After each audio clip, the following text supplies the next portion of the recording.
Hallelujah. Mukama yebazibwe nnyo abalungi abatuwuliriza. Njagala nate kubaaniriza ku Just Gospel Media Uganda. Mukwano gwange ali awampuliriza ali mawanga ag'enjawulo. Bwe njogerako noono waliwo yaŋŋambye naye nze lwaki tewanjogeddeko? Tontumiddeeko bannange, nnyinza obutabamalayo mwenna. Nnyinza obutabamalayo mwenna. Olumu ŋŋamba nenjogerako nentumirako ono nemwerabira omwo naye nga mwenna tetubaagala bannange. Oli yaŋŋambye bannange nange lwaki tewantumiddeko? Bannange mbatumiddeko mwenna kale mu linnya lya Mukama waffe Yesu Kristo omwana wa Katonda omulamu. Mbaagala nnyo. Olunaddako nja kukola lisiti ngitimbe bwe nti omu ku omu mutandika okutumira ku bantu baffe. Ekyo ngenda kukikola, ngenda kuteekawo n'ekyokola otubulira gy'oli. Yes, gamba otekawo komenti yo yonna kyonna ky'oyize ky'oyagala okubuuza n'otekawo nsinzidde wano na wano, nsinzidde wano na wano, then naffe ne tubeera n'enteekateeka ennungi eri obulamu. Ate kiba kitukolera kubanga bwe tuba mu kaseera k'okusaba tukusabira. Amen. Mu episode eri gye twasooka okukola eya yoga kitwayigako nti kye bayita third eye. Abakola yoga, mwenna abakola yoga nga tubategeeza nti ekintu kye mukola kiri demonic. Mu episode yasooka abayiga ku bintu ebyo twakola introduction mu episode yaffe yasooka nga tubagamba nti abasajja bano abali mu illuminanti bakozesa third eye eyo. Oba oli awo ayinza okwebuuza nti ba illuminanti be bali luddawa? Bebo abakozesa eriiso eryo. Eriiso eryo tulisanga ku ssente z'Abamerika. Mu bintu ebirala bingi nnyo bye tugenda okulaba mwerisangibwa nga bakola ebintu ebifaaganako ebityo. Twabategeeza nti ekigambo kye bayita illuminati kiva mu kigambo ekiyitibwa to illuminate, that is to enlight oba ekitangaala. Oli bw'avaayo n'akugamba nti I am illuminati, kati gwe kigenda okusooka okujja mu mind yo kiri nti ono is a devil worshipper, a cult. Naye nga kyo ekigambo tekirina tabbu. Illuminate kitegeeza okwakirwa oba ekitangaala, something of the kind. Oba nga onalengera abantu 2, 3, 4 nga onagamba nti bwe twalokoka twayakirwa ekitangaala. Now tujja kugamba when we accepted Jesus we were enlightened. Okitegeera? Oba oyinza okugamba omuntu ekigambo n'ogamba nti please enlighten me more. Sikitegedde kyoyogerako. Enlighten me more.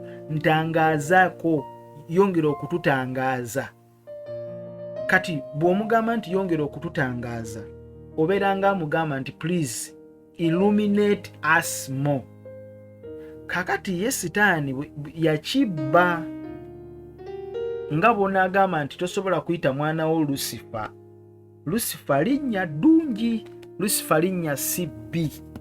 Linnya ddungi lya malayika eyali akola ebikulu, eyali akola ebirungi. Naye Lucifer bwe yayonoona erinnya nalyo ne lifa. Obote n'amiini, tosobola kuzaala mwana n'omutuuma amiini. Kakati n'ekigambo kino illuminati kyayonooneka, kyafa, sitaani yakisiigako enziro. Mukama waffe yeebazibwe. So mwenna abakola yoga mukola kye bayita spiritual awakening. Twabagamba mu episode yaffe yasooka abaagigoberera twabategeeza nti sitaani yakola kye bayita spiritual awakening ku Eva n'alaba bye yali talina kulaba. Bw'osoma Lubereberye 3 ojja kulaba nga Bayibuli ekulaga nti sitaani yagamba Eva, Katonda akimanyi bwe munaalya amaaso gammwe gajja kubikkuka.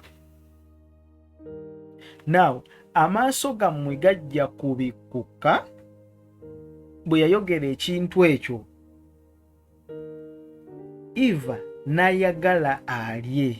Bwe yayagala okulya obuzibu ne bujja. Bayibuli esomesa nti amaaso ge ne geggula. Tuli ffenna katugenda kugenda maaso nga tukulaga nti abantu bano concepts zino zonna bazijjawo okulabika nti zijja ne ziyimirira. Naye ngenda kusooka nkulage yoga. Yoga kyeki nakikunyonyolako mu episode yasooka. Tugenda kugenda mu maaso, tetugenda kudda mabega. Kama yebazibwe nakutegeeza ne nkugamba nti buli muntu abeera akola yoga aba akola kye bayita meditating. You meditate, you go out of your normal perception n'ogenda ku kye bayita extrasensory perception. You think, you start to perceive something different from your normality. Mukama waffe yebazibwe omulungi. So you become a clairvoyant. You see clear visions. You see visions. Abasajja basobola okuteeka mu state ng'oli mukola yoga n'oyogera ne jjajjaawe yaffe edda najja ne mwogera n'olaba omwoyo gwe ne mutuula ne mwogera n'ogamba nti mbadde ndi wano jjajja najja ne tunyumya. So that's the connection they use you. They empty your mind. Of course we know an empty mind is the devil's da. That's what they do. Mu trainings ze babawa bakugamba we have bakuyigiriza bakwa training to empty your mind so that your mind becomes empty mutuulemu ekintu ekirala. Tuli ffenna. So that is yoga. Ate nga ffe tukimanyi nti no, if you are to meditate nga ffe abalokole, you meditate only and only upon the word of God. Tetumeditatinga na bintu birala. Tuli ffenna. Kyovala Bible esomesa mu kitabo kya Balumi 12:2 ti we should renew our mind not to be conformed to this world. When you renew your mind, how do you renew your mind? You renew your mind using the word of God, not yoga.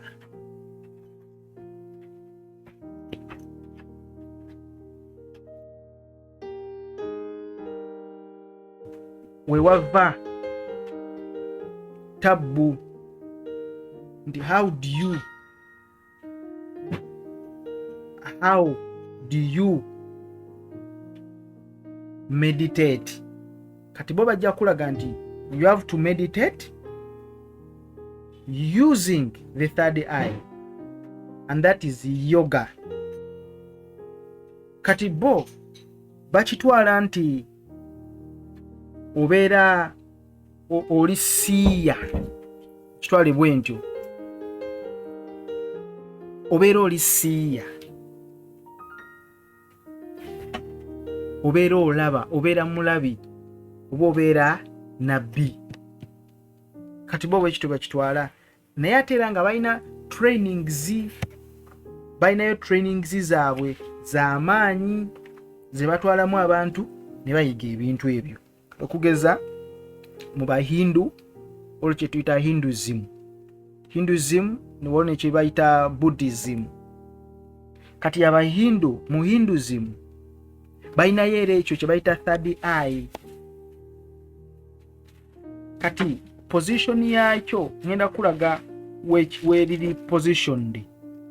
Kuba already nakulazeeko mu episode yasooka nakulagako kye bayita pineal gland, whereby boje ba positioning nga yevamu light to any light the body, the whole body, the third eye.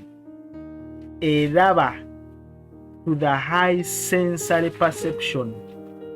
Nti olaba omubiri gwo gubeera lightened up n'ekitangaala ekiri supernatural. Mwemuva ekigambo ekiyitibwa illuminati kyova olaba nti bw'onaalaba eriiso eryo eryaba illuminati n'olaba ne bano aba Hinduism ne Buddhism, ojja kulaba ng'eriiso eryo liri surrounded with light. Olaba wano tusobola okikulagako wano, ojja kulaba nga kiri surrounded with light. Yes, olaba light eyo. Kakati light eyo bo gye bakkiriza nti omuntu singa abeera avudde mu mbeera ze ez'obuntu n'atandika okulaba ensi endala, abeera enlightened. Tuli ffenna ng'akozesezza third eye, that is the awakening. You awaken your spiritual being, n'otandika okulaba ebintu by'otalina kulaba. Awo we wava kye tuyita familiar spirits. Awo cults zonna eziri mu western religions zonna mwe muva zi cults ezo ez'amaanyi, mwe muva abo bayitibwa ba illuminati, abo bwe bava omwo. Tuli ffenna. So kakati abagundi abo ba Hinduism ne ba Buddhism bakozesa ekintu ekyo bayita third eye, era nga kiri located mu kyenyi, wakati mu kyenyi. Bo batugamba nti gye bakozesa okulabika nti omuntu abeera lightened through meditation. Nti bw'osiriikirira bw'oti ng'okozeseza yoga, oli mu yoga, oli mu kumeditatinga, omeditatinga, your third eye is opened. Your third eye is opened.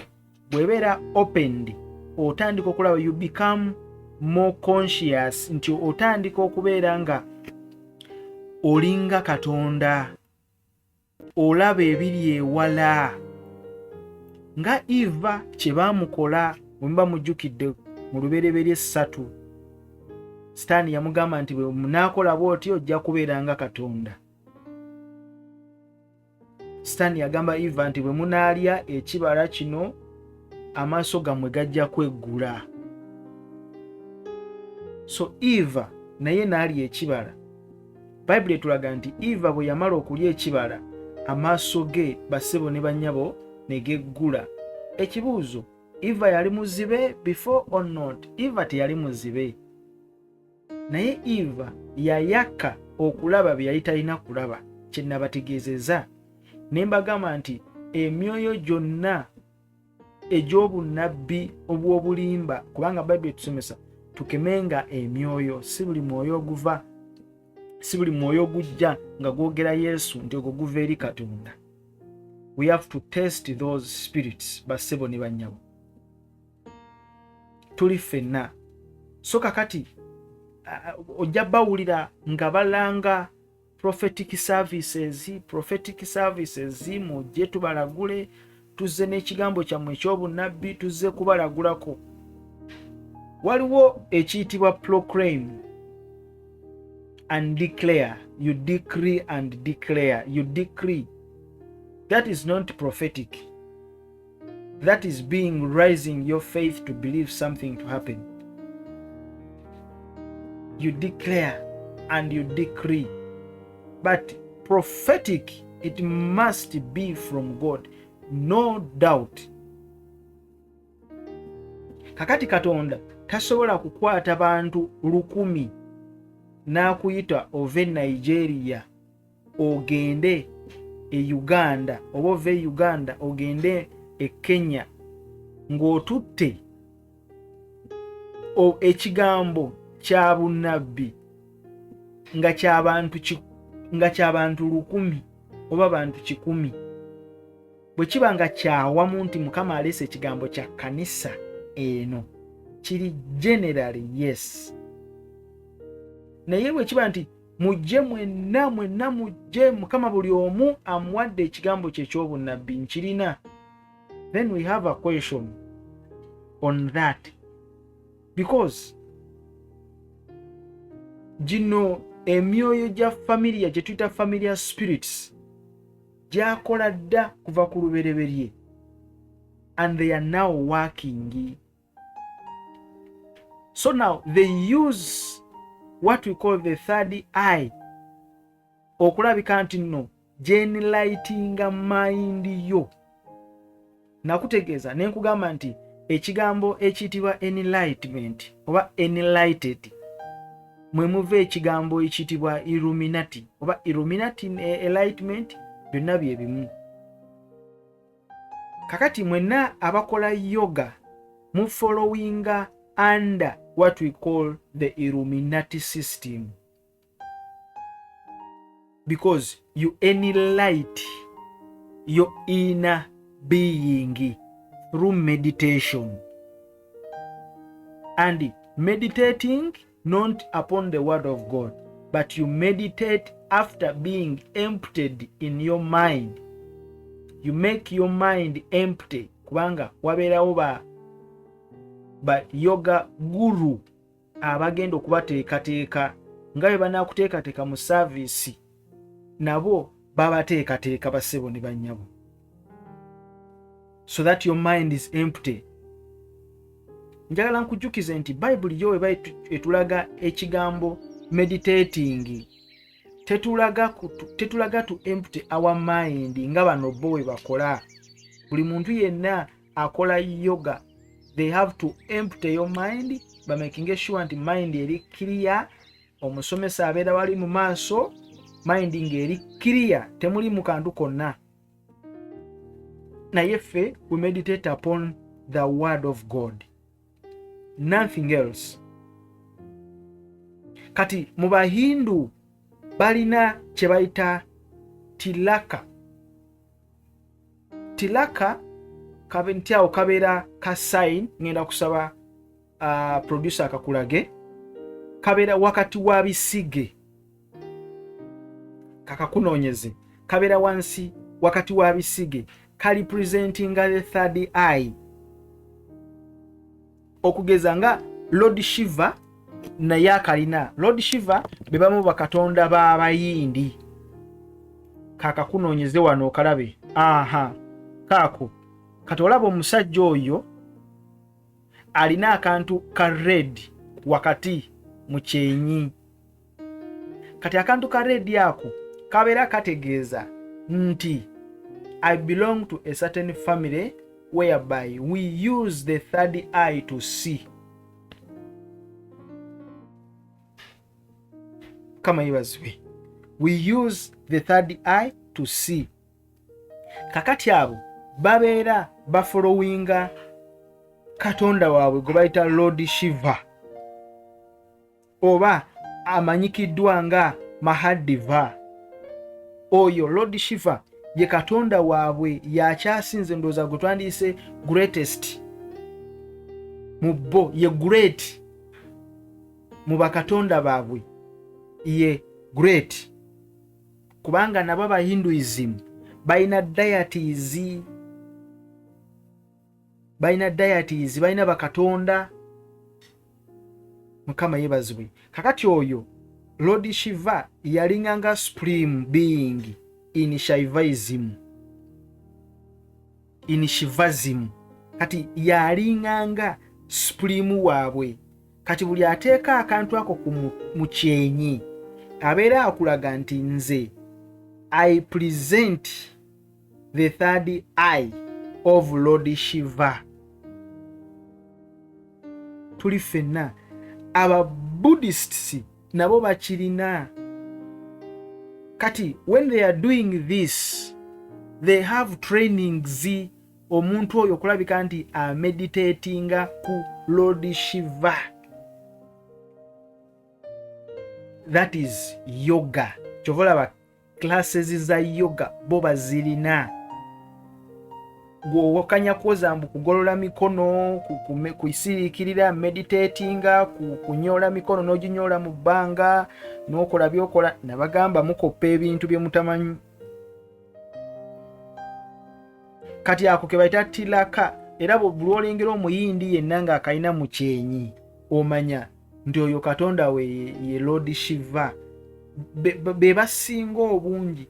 In fact mu bayindi ne bw'osanga omuntu nga yalokoka okubeera delivered okuva mu demoni ezo mu mizimu egyo kizibu nnyo, yeetaaga obudde nga bungi oba ng'avuddeyo ne India n'agenda mu nsi endala, kubanga it became part of their culture and the norm and tradition. Babeereyo mu njazi ne basirika ne bawanika emikono ne bafuuwa obuntu ne bawokya obubaane because they want to meditate. When they meditate, they are talking, they are reversing their spirits. Bakwata emyoyo gyabwe ne bagiwongayo eri mu bakatonda baabwe ne batandika okwogera ne balubaale beewaabwe, the dead spirits. Kati n'aba Buddhist nabo bakirina. Kati ebintu ebyo bye bakola babiyita spiritual awakening. Spiritual awakening nga bakola kye bayita yoga. Nakutegeezeza nti yoga mu episode yaffe yasooka, it's like a cult.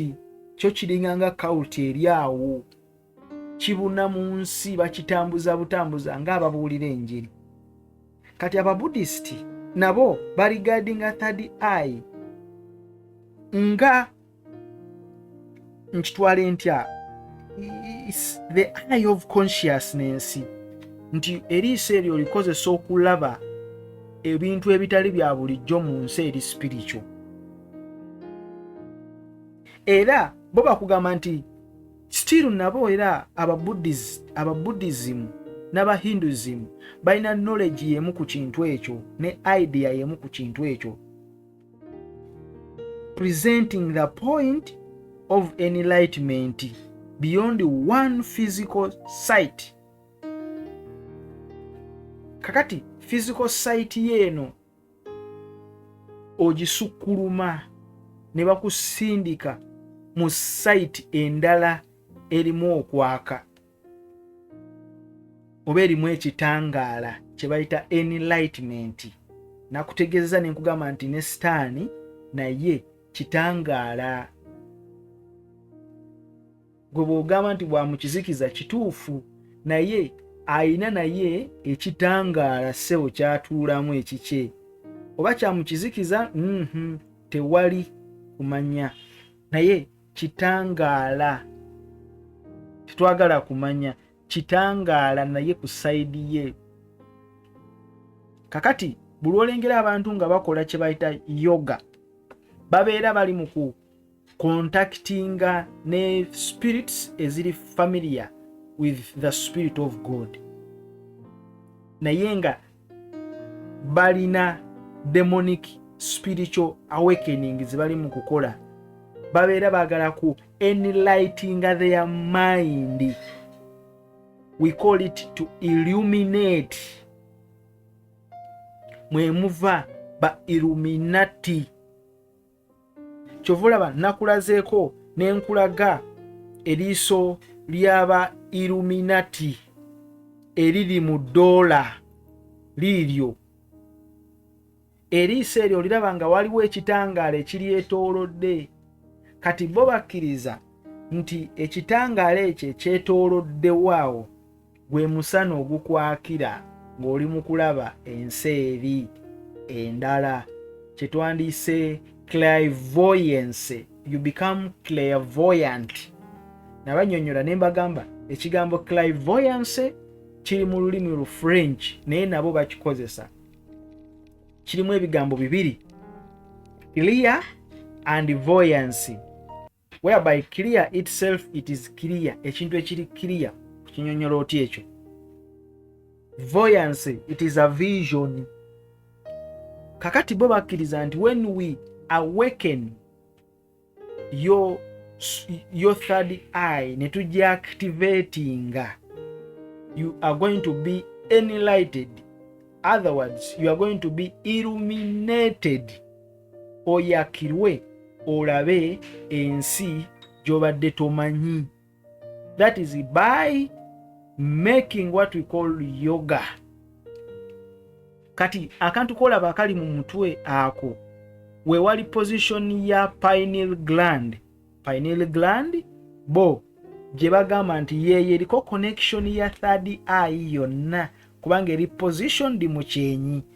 So kitegeeza omuntu alina amaaso asatu. Gano amaaso ag'omubiri neriri eriisa eddala ery'omunda mu bwongo bw'omuntu. Kati bo tebakikkiriza nti omuntu asobola okwogera ne Katonda, nti omuntu mu ye asobola okubeeramu omwoyo omutukuvu ayogera ne Katonda. They don't believe that, but they believe nti gwe omuntu mugwe Katonda yakutondamu eriisa erirala lyokusatu eryo eriraba ensi endala gy'otalaba, wabula oba oyagala okugiraba olina mu byonna okumeditatinga. And meditating, you have to empty your mind ng'okozesa yoga. Nenkunyonyola nti yoga diini, cult.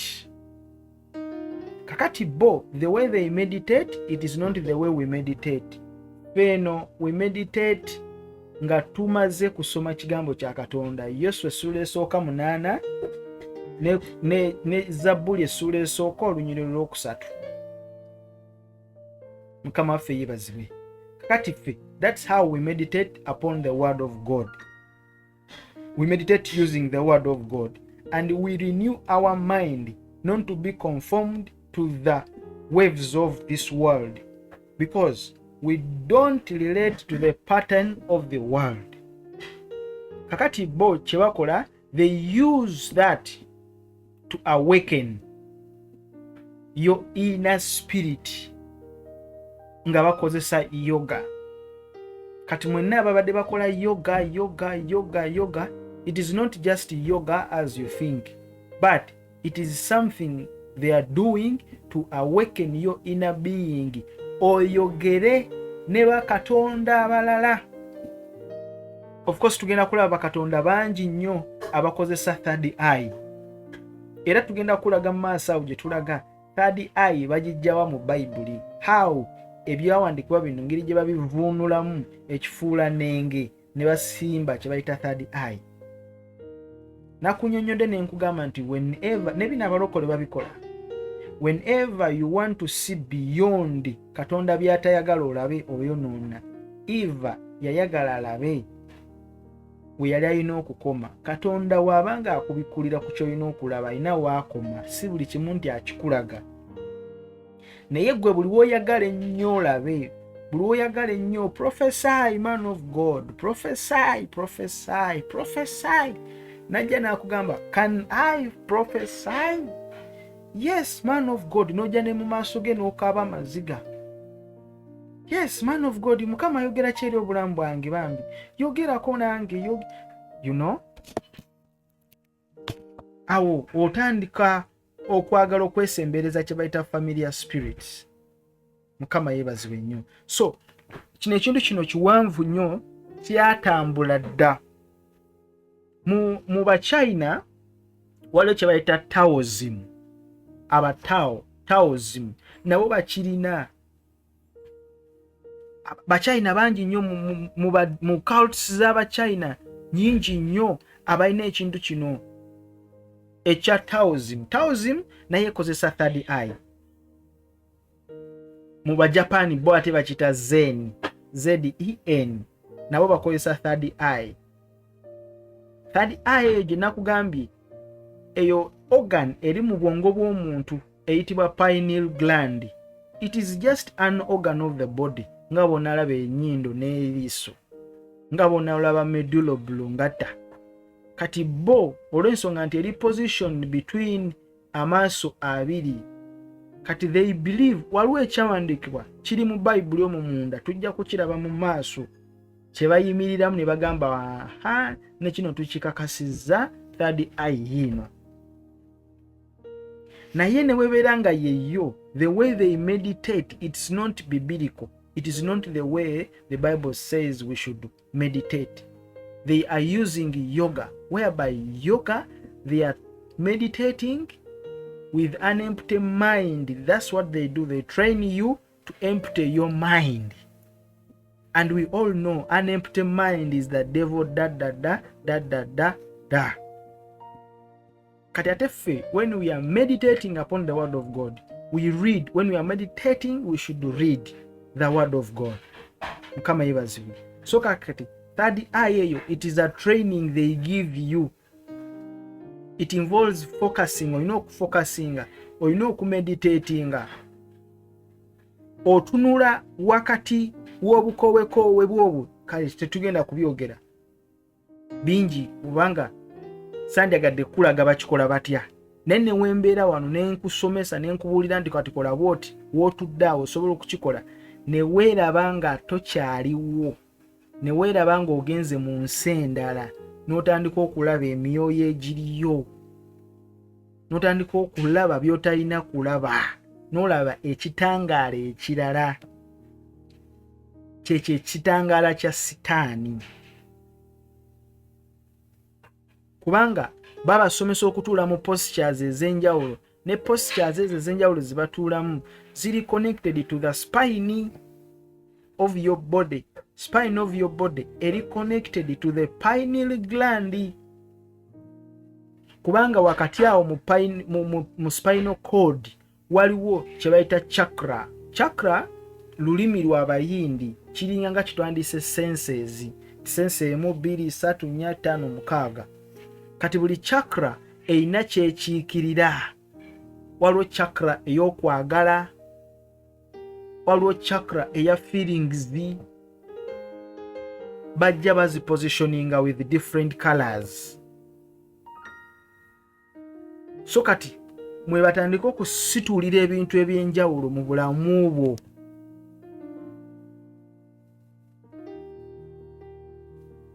Kati bayigiriza ba students baabwe kubanga eyo yafuuka syllabus yoga. Third eye yafuuka syllabus mu mawanga agasinga gaba Asians. So bayigiriza ba students baabwe okulaba ensi endala etali eno. Kati bo batowazimu, bo bayigiriza oba bayite ba zen, bo bayigiriza zen mu Japan, bo bayigiriza nga bakugamba nti towazimu eno ekozesa third eye, whereby third eye is the mind of the brain. Mukama yebaziwe nnyo. Bo bagamba nti it is the mind of the brain. Kakati aho nawe bw'olina okusooka n'osiriikirira ne weebuuzaamu questions naawe. Is it true? Mind of the brain. Kuba kulaga nti that third eye, it is the mind of the brain. Abatowa babikola.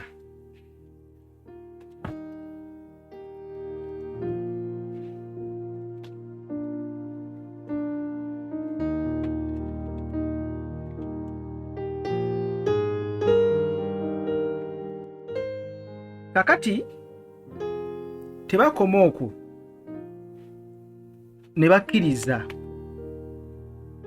batawo bayite ba zen mu Japan kubanga yonna kyajja kirya. Bakkiriza nti the third eye, bino byonna mbikulaga gwakola yoga naawe asuubira ogenda okukola yoga, manya nti oli mu ddiini cult eri connected ne illuminati. Eriiso eryo lyolaba eriri mu ddoola. Kati bubanga ogamba abayimbi, bayimbi, muyimbi gundi simanyi ali mu illuminati, simanyi muyimbi gundi bali mu kibiina kikanywa musaayi, nga naawe okola ebyo bigundi yoga. You are also connected, you are in the same brand. Okitegedde oli mu same brand. Kinga onagamba nze sambala ngato za Nike, company ya Nike yantama, saagala ngato za Nike, naye nga ate oyambala enkofira za Nike. nedda nze saagala ngatto naye ate oyambala enkofiira za Nike. Kitegeeza obeera in the same brand nabo, kati toba na njawulo nabo. Gwakola yoga tobeera na njawulo nabali aba illuminati, kubanga bonna bali mu kinywi kyekimu. They are using the third eye. Ezo sente ez'Amerika zolaba ziriko eriiso eryo. Waliwo weebuuziza lwaki ziriko ekitangaala ebbali, bakulaga ekitangaala ekyetoolodde eriiso eryo. Bakuwa information nga bakugamba nti whoever is using this third eye is enlightened, alina ekitangaala, mwana wa kwakirwa. So that's why they say we are illuminated, we are illuminated, we are illuminati. Yes, sitaani ye naye alina ekitangaala ekiki. Is also a king somewhere, naye alina ekitangaala ekiki. So bakkiriza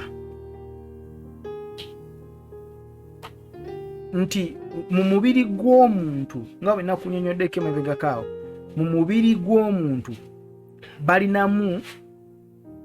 balinamu mbadde njagala sooka enkulage ku liiso eryo wabagundi alirina, kulage lyeryo eriri mu ssente z'Abamerika. Olaba ekitangaala ekiryetooloddeko eriiso eryo, that is the third eye. Katulaba kuliko ekitangaala ekyetooloddeko, awo we bagamba nti we are illuminated. So when someone is meditating, abeera akozesa eriiso eryo. Olaba nga liri mu piramidi. Liri mu piramidi. Why liri mu piramidi? Kubanga ne mu ggwanga erya Egypt balinayo katonda ayitibwa Horus.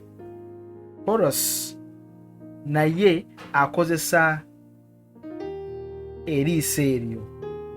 Eri mu pyramids. Kati olaba nti ekintu tekiri kyokka, kiwanvu. Kama ibazibwe. Kati yoyo Lord Shiva.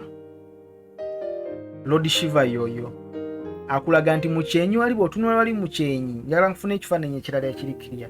Otunula wali mukyenyi waliwo akantu akaliko. Kati bassebo ne banyabo, omuntu yenna akola yoga, oyo ye katonda gw'abeera ali mu kusinza nga tamanyi. Lord Shiva. Gwe wenna akola yoga, manya nti oli mu kusinza demoni eyitibwa Lord Shiva. Lord Shiva eri mu Bayindi, birumya n'omutwe. Fire in the name of Jesus. Nga bw'atyo bwafaanana, ojja kwesanga nga n'omuntu bw'atuula ng'akola yoga, training za yoga. Bakola gestures ez'enjawulo. Ezo zonna bakola gestures ezo okusinziira ku bikatonda ebyo emikono. Salosanga katonda ng'alina kikatonda nga kirina emikono 6, naye ng'emikono girina gestures za njawulo. So ojja kwesanga naawe okutta obugalo, obukono bwo obufoldinze mu ngeri ez'enjawulo. Kama yibazibwe nnyo. So yoyo Lord Shiva gw'olaba. Ndabe nabadde ni nawe nabadde njagala otyo kyekyo. Oyo naye Lord Shiva olaba eri waggulu waliyo emisota. Mu kyenyi kyolaba nga waliwo akabonero akaliwo. You get me? N'omuggo gwakutte nagwo gulina kye guli presentinga. Bonna bolaba bano bonna bakatonda bali wano wansi. Bonna they are connected to the third eye. Bonna ekintu ekibagattawo kye bayitamu okulabika nti basomesa eddiini yaabwe okugenda mu maaso kye bayita yoga. Ti omuntu yenna akola yoga, ekyo kyaba alina okukola. Omuntu yenna akola yoga abeera ali presentinga the third eye. era bw'abanga ali unconscious nga bamututte ng'afuuse clairvoyant aba ali kwogera n'emyoyo ye aba tategeera nti ali mu kwogera nayo naye abeera acommunicatinga n'emyoyo egyo nga Lord Shiva.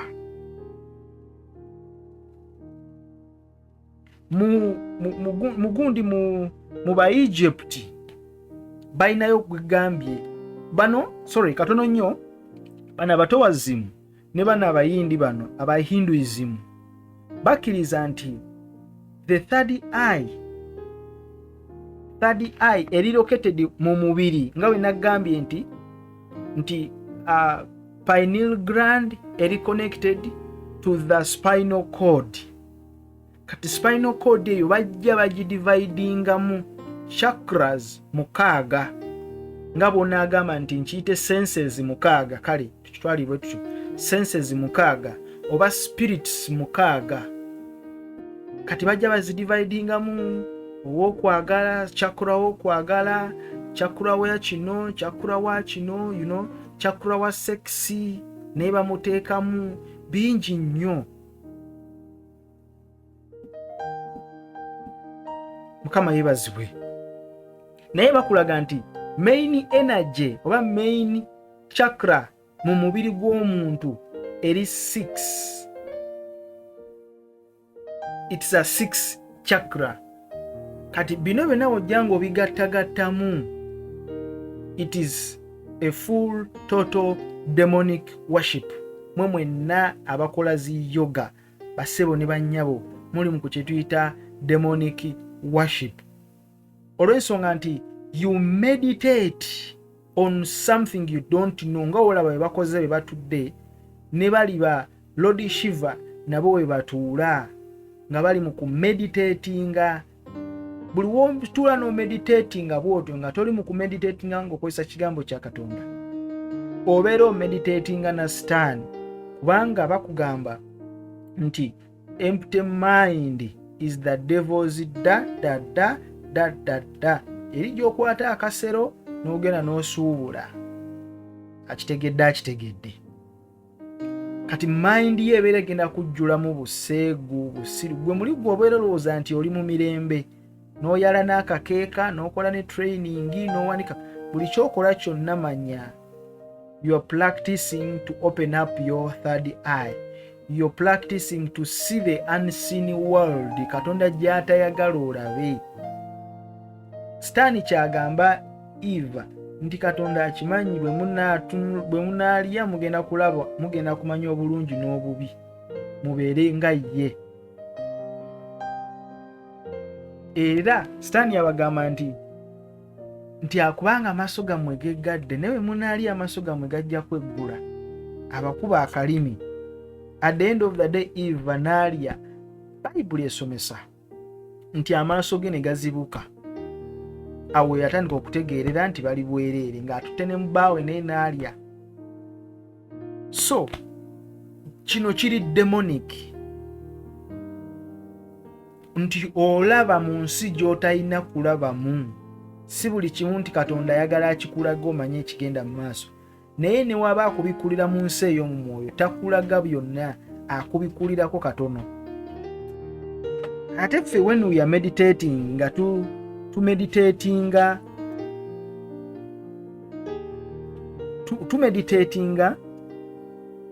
nga tukozesa ekigambo kya Katonda. That's how we meditate. Tumeditatinga ate nga bo bali eri we bameditatinga nga bakola yogas. Kubanga Zabuli emu paka 3 bwe tusomesa. You must be delighted in the law of the Lord, and on his law we meditate on day and night. Kigambo kye. Kati meditation y'abana abasajja gye bakola yo eri associated na kukikutegeezezza ekwatagana ne Eastern religions zonna eza New Age. Mujukire ba New Age movement mwe muva cults ez'amaanyi zi Freemasonry mwe muva zi new world order, mwe muva zi new world religion, mwe muva zi interreligious councils. Ebyo byonna, it's a chain of command. Mukama yebazibwe. Kati ffe, we meditate on the word of God with the Holy Spirit in us. Omwami Mutukuvu kubanga ali munda mu ffe, tatulekerera kubeera empty. Kati ate bo bano bajja kulaga nti gwe olina okubeera empty in your mind. Bw'obeera empty in your mind, then kiki ekigenda okuddako? You get, which means your mind is going to be eaten up.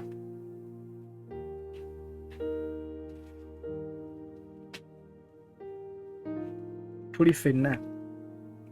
So Katonda akomandinga Joshua n'amugamba nti ekitabo kino, kigambo kino eky'amateeka tekivenga mu kamwako, okirowoozengako emisana n'ekiro.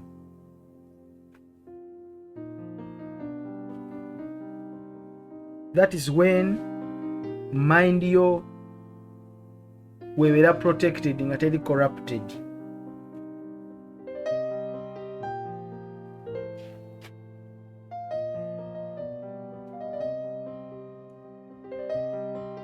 Tuli ffenna. So kati naawe olina okuba nga otegeera, olina okuba nga omanyi.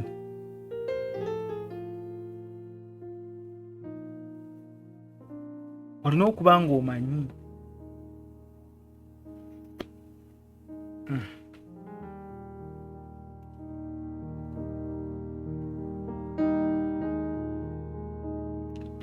Tujja kweyongerayo kubanga bingi nnyo netusobola bimalayo. Abalina episode eyasooka mwagiraba, eno episode ey'okubiri tujja kulaba budde bunaba butuganyiza, tujja kukolayo episode endala. Kati olaba abo kye bali mu kukola abo bakonectinga, babeera bali mu kukonectinga na kino ekyo kyebabeera bali connected to.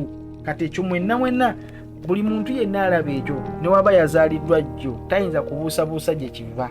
Buli omu akimanyi gye kiva, buli omu akimanyi, ne bwe bakuzadde jjo okimanyi. Kati gye kiva, mwenna abakola ekyo ekiyitibwa yoga, you are subscribing to that.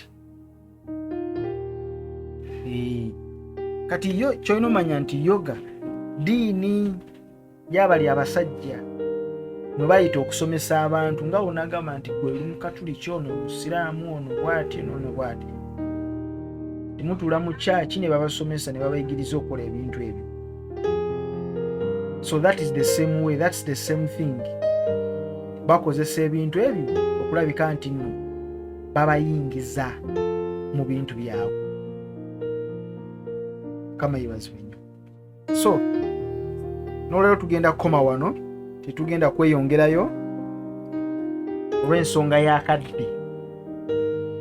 Tebiggwayo, bikyali bingi, tusobola bimalayo mu lunaku lumu, bingi. Ate tusobola kukola 8 nti zonna 8 mubeero okwo nga muli mu kuwuliriza oba kulaba. Amiina. So n'olwekyo kankome wano munzikirize, mwebale nnyo, ate mubadde bawuliriza balungi nnyo. Just Gospel Media Uganda njagala kubeebaza.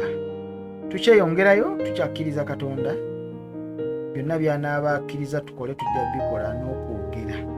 Naye bannammwe mubabuulire, mubalabule nti akabi kajja, kuba ekyo kye bakola ekyo nga naawe obadde osuubira okwagala okukikola, tukikola, tukomawo, mubeere bulungi.